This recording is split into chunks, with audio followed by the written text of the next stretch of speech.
Punjabi radio ਜੋ ਅਸ ਸੁਣ ਸਾਰੇ ਸਰੋਤਿਆਂ ਨੂੰ ਬਲਵਿੰਦਰ ਕੌਰ ਵੱਲੋਂ ਪਿਆਰ ਭਰੀ ਸਤਿ ਸ਼੍ਰੀ ਅਕਾਲ। ਤੇ ਜੇ ਸਰੋਤਿਓ ਪ੍ਰੋਗਰਾਮ ਖਬਰ ਤੇ ਨਜ਼ਰ ਪ੍ਰੋਗਰਾਮ ਦੇ ਵਿੱਚ ਸਾਡੇ ਨਾਲ ਹੋਣਗੇ ਬਲਤੇਜ ਬੰਨੋ ਜੀ, ਦੱਸਣਗੇ ਕਿ ਪੰਜਾਬ ਵਿੱਚ ਜਾਂ ਭਾਰਤ ਦੇ ਵਿੱਚ ਕੀ ਕੁਛ ਵਾਪਰਿਆ ਆ, ਉਸ ਦੀ ਆਪਾਂ ਗੱਲਬਾਤ ਕਰਾਂਗੇ।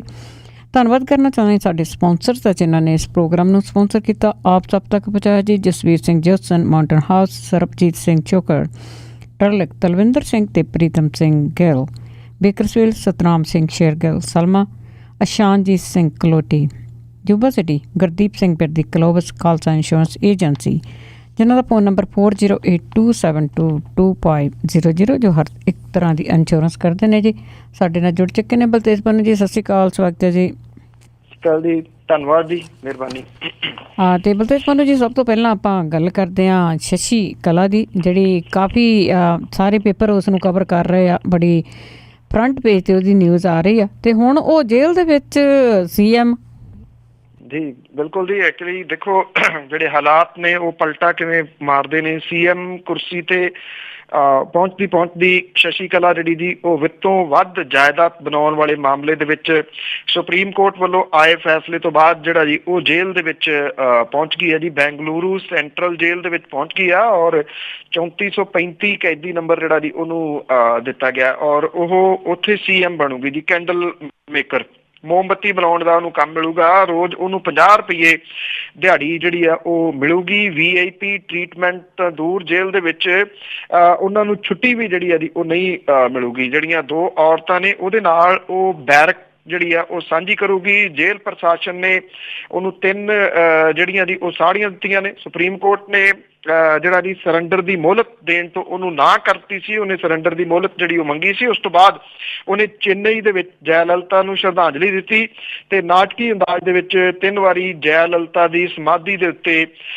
ਜ਼ੋਰ ਦੀ ਉਹਨੇ ਹੱਥ ਜਿਹੜੇ ਸੀਗੇ ਜੀ ਉਹ ਮਾਰ ਕੇ ਉੱਥੇ ਰੋਈ ਔਰ ਉਸ ਤੋਂ ਬਾਅਦ ਸੜਕ ਦੇ ਰਾਹੀਂ ਉਹ ਬੈਂਗਲੁਰੂ ਪਹੁੰਚੀ ਸਰੈਂਡਰ ਕਰਨ ਦੇ ਵਾਸਤੇ। ਜੇਲ੍ਹ ਦੇ ਵਿੱਚ ਹੀ ਸਪੈਸ਼ਲ ਕੋਰਟ ਜਿਹੜੀ ਉਹ ਬਣੀ ਸੀਗੀ। ਉਹਨੇ ਜੱਜ ਨੂੰ ਸਰੈਂਡਰ ਦੇ ਵਾਸਤੇ 2 ਹਫ਼ਤੇ ਦੀ ਮੋਹਲਤ ਤੇ ਘਰ ਦੀ ਰੋਟੀ ਦੀ ਇਜਾਜ਼ਤ ਮੰਗੀ ਸੀ। ਦੋਨੋਂ ਮੰਗਾਂ ਜਿਹੜੀਆਂ ਦੀ ਉਹ ਖਾਰਜ ਕਰ ਦਿੱਤੀਆਂ ਗਈਆਂ ਔਰ ਸ਼ਸ਼ੀ ਕਲਾ ਦੇ ਸਮਰਥਕ ਜਿਹੜੇ ਸੀਗੇ ਜੀ ਉਹਨਾਂ ਨੇ ਬੈਂਗਲੁਰੂ ਸੈਂਟਰਲ ਜੇਲ੍ਹ ਦੇ ਕੋਲੇ ਹੰਗਾਮਾ ਵੀ ਕੀਤਾ। ਹੰਗਾਮੇ ਦੇ ਵਿੱਚ ਸ਼ਸ਼ੀ ਕਲਾ ਦੇ ਕਾਫਲੇ ਦੀਆਂ 4 ਕਾਰਾਂ ਜਿਹੜੀਆਂ ਜੀ ਉਹ ਵੀ ਟੁੱਟੀਆਂ। ਸਭ ਕੁਛ ਦੇ ਬਾਵਜੂਦ ਕੁਛ ਵੀ ਨਹੀਂ ਹੋਇਆ ਔਰ ਉਹਨੂੰ ਸਰੈਂਡਰ ਜਿਹੜਾ ਸੀ ਉਹ ਕਰਨਾ ਪੈ ਗਿਆ ਜੀ। ਜਿਸ ਤਰ੍ਹਾਂ ਸ਼ਸ਼ੀ ਕਲਾ ਨੂੰ ਇਸ ਤਰ੍ਹਾਂ ਜੇਲ੍ਹ ਦੇ ਵਿੱਚ ਸਿੱਟਿਆ ਗਿਆ, ਬਹੁਤ ਸਾਰੀ ਜਾਇਦਾਦ ਬਣਾ ਲਈ ਆ, ਤੇ ਮੈਨੂੰ ਇਸ ਤਰ੍ਹਾਂ ਲੱਗਦਾ ਕਿ ਹੋਰ ਸਟੇਟਾਂ ਦੇ ਕਈ ਚੀਫ ਮਿਨਿਸਟਰ ਵੀ ਆ ਜਾਂ ਹੋਰ ਮੰਤਰੀ ਸੰਤਰੀ ਆ, ਉਹਨਾਂ ਤੇ ਵੀ ਇਸ ਤਰ੍ਹਾਂ ਦਾ ਕੁਝ ਹੋ ਸਕਦਾ ਹੈ।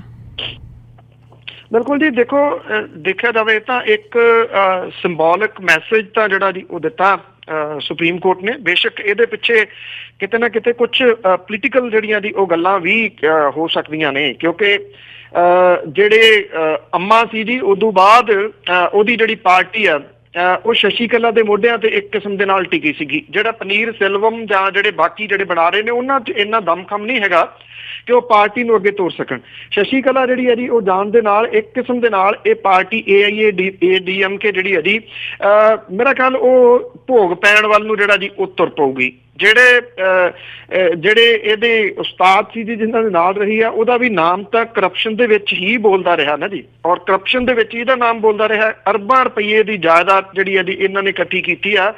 ਉਮੀਦ ਕੀਤੀ ਜਾਣੀ ਚਾਹੀਦੀ ਹੈ ਜੀ ਕਿ ਜਿਹੜੇ ਬੈਠੇ ਨੇ ਕੁੰਡਲੀ ਮਾਰ ਕੇ ਇੰਨੀ ਪ੍ਰਾਪਰਟੀ ਬਣਾ ਕੇ ਇਸ ਪਾਸੇ ਵੱਲ ਨੂੰ ਵੀ ਅਦਾਲਤਾਂ ਜਿਹੜੀਆਂ ਜੀ ਉਹਨਾਂ ਦੀ ਨਿਗਾਹ ਸਵੱਲੀ ਹੋਊਗੀ। ਜੀ ਚਾਹੀਦੀ ਆ ਕਿ ਸਾਰਿਆਂ ਦੇ ਉੱਤੇ ਸ਼ਿਕੰਜਾ ਜਿਹੜਾ ਕੱਸਿਆ ਜਾਵੇ। ਤਾਂ ਅੱਗੇ ਆਪਾਂ ਡਰੱਗ ਦੀ ਗੱਲ ਕਰਦੇ ਹਾਂ, ਜਿਹੜਾ ਡਰੱਗ ਰੈਕਟ ਸੀ ਉਸ ਦੇ ਉੱਤੇ ਵੀ ਸਵਾਲ ਉੱਠੇ। ਦੇਖੋ ਬਿਲਕੁਲ ਜੀ, ਐਕਚੁਅਲੀ ਇਹਦੇ ਉੱਤੇ ਸਵਾਲ ਤਾਂ ਪਹਿਲਾਂ ਵੀ ਜਿਹੜੇ ਆ ਜੀ ਉਹ ਉੱਠਦੇ ਰਹੇ ਆ ਇਸ ਮਾਮਲੇ ਦੇ ਉੱਤੇ ਕਿ ਜਿਹੜਾ ਇਹ ਡਰੱਗ ਰੈਕਟ ਸੀਗਾ ਇਹਦੀ ਪ੍ਰੋਪਰ ਜਿਹੜੀ ਆ ਜੀ ਉਹ ਛਾਣਬੀਣ ਨਹੀਂ ਕੀਤੀ ਗਈ। ਹੁਣ ਜਿਹੜਾ ਜੀ ਸਵਾਲ ਫੇਰ ਉੱਠੇ ਨੇ। 6000 ਕਰੋੜ ਰੁਪਏ ਡਰੱਗ ਰੈਕਟ ਦੀ ਜਾਂਚ ਕਰ ਰਹੀ ਜਿਹੜੀ SIT ਆ ਉਹਦੀ ਰਿਪੋਰਟ ਦੇ ਉੱਤੇ ਸਵਾਲ ਜਿਹੜੇ ਆ ਉਹ ਖੜੇ ਹੋ ਗਏ ਆ। ਫਤਿਹਗੜ੍ਹ ਸਾਹਿਬ ਦੀ ਅਦਾਲਤ ਦੇ ਵਿੱਚ SIT ਵੱਲੋਂ ਇਸ ਮਾਮਲੇ ਦੇ ਵਿੱਚ ਜਮ੍ਹਾਂ ਕਰਾਈ ਗਈ ਰਿਪੋਰਟ ਦੇ ਉੱਤੇ ਸੁਣਵਾਈ ਹੋਈ ਔਰ ਖੁਲਾਸਾ ਇਹ ਹੋਇਆ ਕਿ SIT ਨੇ ਰਿਪੋਰਟ ਦੇ ਵਿੱਚ ਜਿਹੜੇ ਨੰਬਰ ਨੂੰ ਇੰਟਰਨੈਸ਼ਨਲ ਡਰੱਗ ਰੈਕਟ ਦਾ ਨੰਬਰ ਦੱਸਿਆ ਜੀ ਉਹ ਇੱਕ ਅਮਰੀਕਨ ਕੰਪਨੀ ਦਾ ਕਾਲਿੰਗ ਨੰਬਰ ਹੈ। ਔਰ ਇਸ ਮਾਮਲੇ ਦੇ ਵਿੱਚ ਦੋਸ਼ੀ ਬਣਾਇਆ ਕਿ ਜਗਦੀਸ਼ ਭੋਲਾ ਨੇ ਜਿਹੜੀਆਂ ਦੀ ਬਾਕੀ ਕੋਰਟ ਦੇ ਵਿੱਚ ਇੱਕ ਪਟੀਸ਼ਨ ਪਾ ਕੇ ਇਸ ਰਿਪੋਰਟ ਨੂੰ ਰੱਦ ਕਰਨ ਦੀ ਮੰਗ ਜਿਹੜੀ ਹੈ ਜੀ ਉਹ ਕੀਤੀ ਸੀ। SIT ਨੇ ਵੱਡੇ ਪੁਲਿਸ ਅਫਸਰਾਂ ਨੂੰ ਬਚਾਉਣ ਦੇ ਵਾਸਤੇ ਅਧੂਰੀ ਰਿਪੋਰਟ ਜਿਹੜੀ ਹੈ ਜੀ ਉਹ ਪੇਸ਼ ਕੀਤੀ ਆ। ਇਹ ਰਿਪੋਰਟ ਦੇ ਵਿੱਚ ਉਹਨਾਂ ਸਬੂਤਾਂ ਦਾ ਕੋਈ ਜ਼ਿਕਰ ਨਹੀਂ ਹੈ ਜਿਹਦੇ ਸਾਹਮਣੇ ਆਉਣ ਦੇ ਨਾਲ ਕਈ ਪੁਲਿਸ ਅਧਿਕਾਰੀ ਜਿਹੜੇ ਆ ਜੀ ਉਹ ਫਸ ਸਕਦੇ ਆ। ਇਹਦੀ ਜਿਹੜੀ ਅਹਿਮ ਗੱਲ ਹੈ ਜੀ ਉਹ ਇਸ ਕਰਕੇ ਜਿਹੜੀ ਇਹ ਕਹੀ ਜਾ ਰਹੀ ਹੈ ਕਿ ਇਹ ਕਿਤੇ ਇਹ ਜਿਹੜੇ ਪੁਲਿਸ ਅਧਿਕਾਰੀ ਨੇ ਉਹ ਨਾ ਫਸ ਜਾਣ, ਜਿਹਦੇ ਕਰਕੇ ਇਹ ਅੱਧੀ ਅਧੂਰੀ ਦੀ ਜਿਹੜੀ ਰਿਪੋਰਟ ਹੈ ਉਹ ਲਾਈ ਗਈ ਹੈ, ਜਿਹੜੀ ਅਦਾਲਤ ਦੇ ਵਿੱਚ ਜਿਹੜੀ ਪੇਸ਼ ਕੀਤੀ ਗਈ ਹੈ।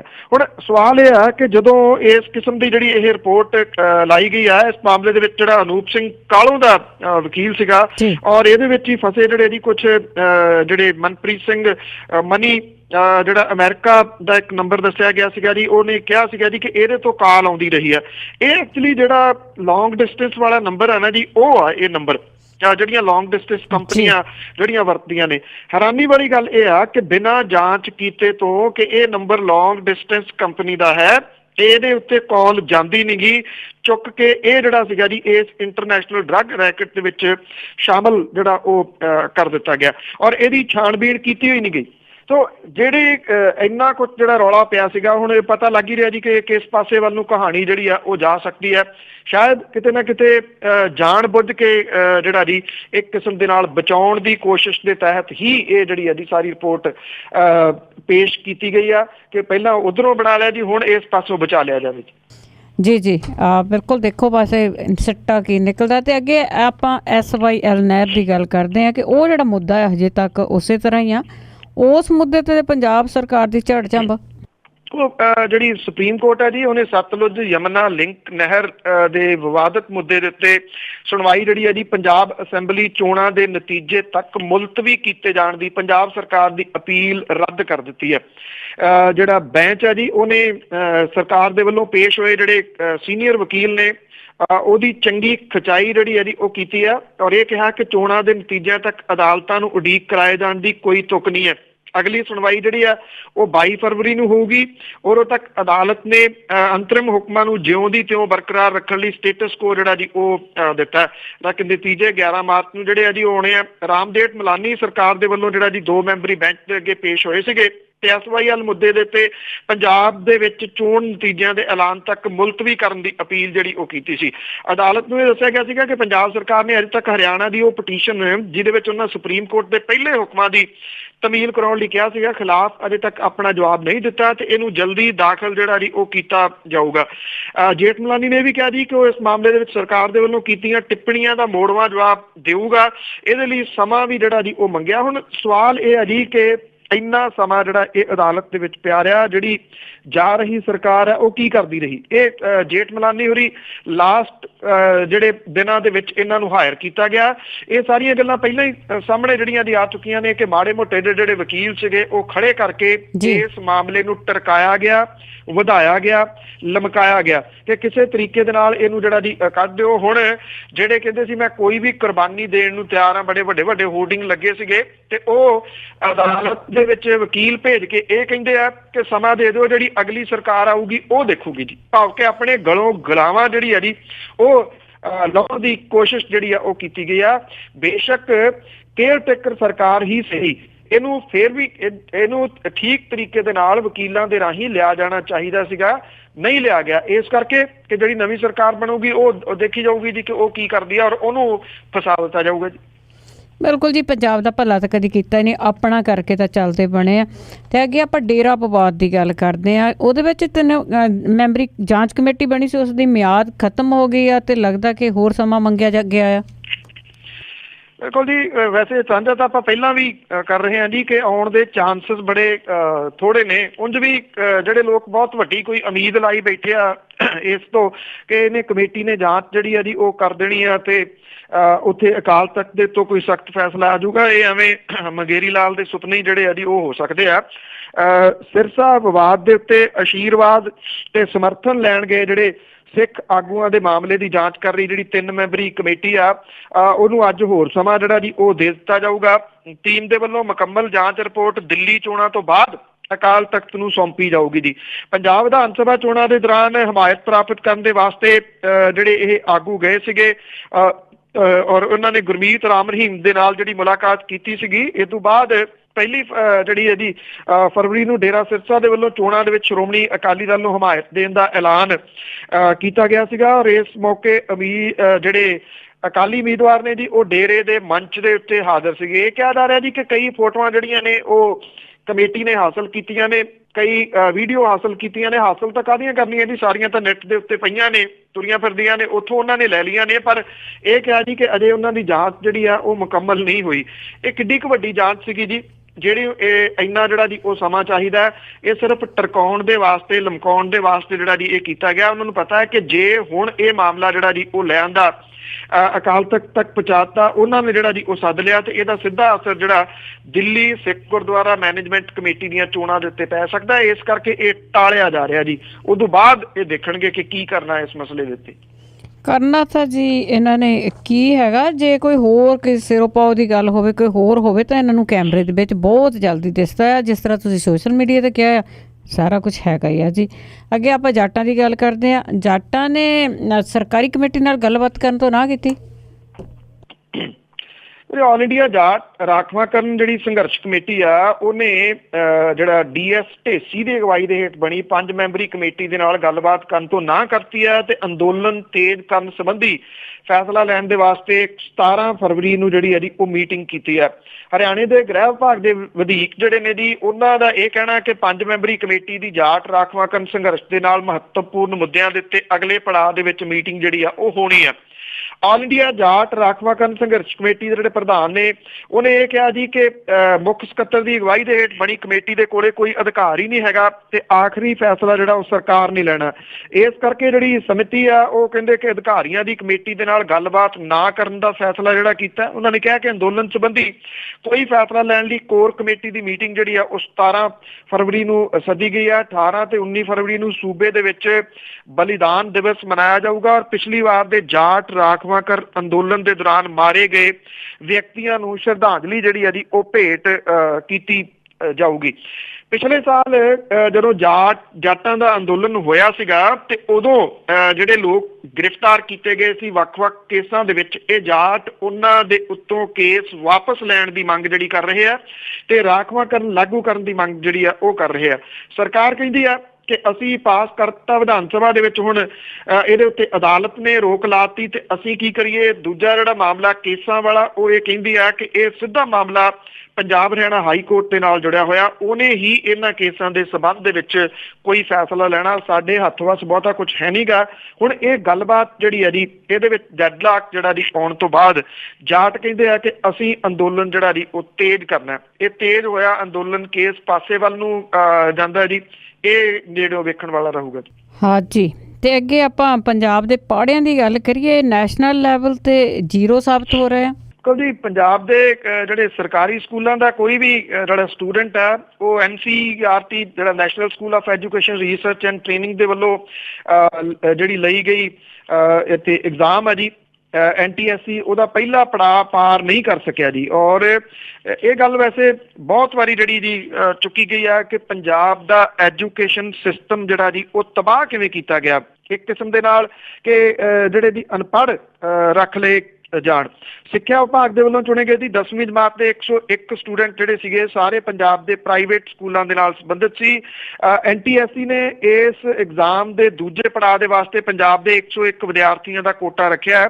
6 ਨਵੰਬਰ 16 ਨੂੰ ਪੰਜਾਬ ਦੇ ਵਿੱਚ ਪਹਿਲੇ ਪੜਾਅ ਦੀ ਜਿਹੜੀ ਪ੍ਰੀਖਿਆ ਸੀ ਉਹਦੇ ਵਿੱਚ 31,092 ਸਟੂਡੈਂਟ ਬੈਠੇ ਸੀਗੇ, ਜਿਹਦੇ ਵਿੱਚੋਂ 18,681 ਵਿਦਿਆਰਥੀ ਜਨਰਲ ਵਰਗ ਦੇ, 12,158 ਜਿਹੜੇ ਸੀ ਅਨੁਸੂਚਿਤ ਜਾਤੀਆਂ ਦੇ ਔਰ 220 ਅਨੁਸੂਚਿਤ ਕਬੀਲੇ ਤੇ 33 ਵਿਦਿਆਰਥੀ ਅਪਾਹਜਾਂ ਦੇ ਵਰਗ ਦੇ ਵਿੱਚੋਂ ਸੀਗੇ ਜੀ।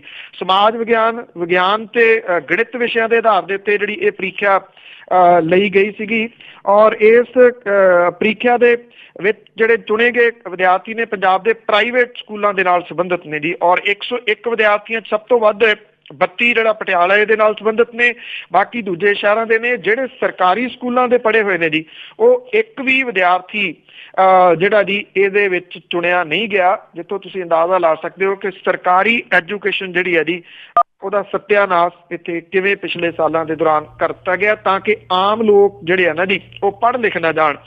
ਮੈਂ ਅੱਗੇ ਵੀ ਇੱਕ ਦਿਨ ਗੱਲ ਸਾਂਝੀ ਕੀਤੀ ਸੀ ਜੀ, ਇਹਨਾਂ ਚੋਣਾਂ ਦੇ ਦੌਰਾਨ ਇਧਰ ਫਾਜ਼ਿਲਕਾ ਵਾਲੀ ਸਾਈਡ ਦੇ ਉੱਤੇ ਇੱਕ ਨੌਜਵਾਨ ਨੇ ਗੱਲ ਦੱਸੀ ਸੀ, ਕਹਿੰਦਾ ਮੈਂ ਬੜਾ ਇੰਟਰਸਟ ਸੀਗਾ ਕਿ ਆਪਣੇ ਬਾਪੂ ਨੂੰ ਜਿਹਦੀ ਕੋਈ ਚੱਲਦੀ ਸੀ ਕਿ ਪਿੰਡ ਦਾ ਸਕੂਲ ਜਿਹੜਾ ਜੀ ਉਹ ਮਿਡਲ ਤੱਕ ਕਰਾਇਆ ਜਾਵੇ। ਉਹ ਕਹਿੰਦਾ ਬਾਪੂ ਦੇ ਨਾਲ ਗੱਲ ਕੀਤੀ ਤੇ ਬਾਪੂ ਦਾ ਅੱਗੋਂ ਜਵਾਬ ਇਹ ਸੀਗਾ ਕਿ ਫਿਰ ਸੀਰੀ ਕਿੱਥੋਂ ਹੋਣਗੇ। ਉਹਦਾ ਜਵਾਬ ਨਹੀਂ ਸੀਗਾ ਜੀ, ਇਹ ਅਸਲ ਦੇ ਵਿੱਚ ਰਾਜਨੀਤਿਕ ਲੋਕਾਂ ਦਾ ਜਿਹੜਾ ਜੀ ਉਹ ਜਵਾਬ ਹੈ ਕਿ ਜੇ ਇਹ ਪੜ੍ਹ ਲਿਖ ਗਏ ਲੋਕ ਤੇ ਫਿਰ ਇਹ ਸਵਾਲ ਕਰਨੇ ਸ਼ੁਰੂ ਕਰ ਦੇਣਗੇ ਜੀ।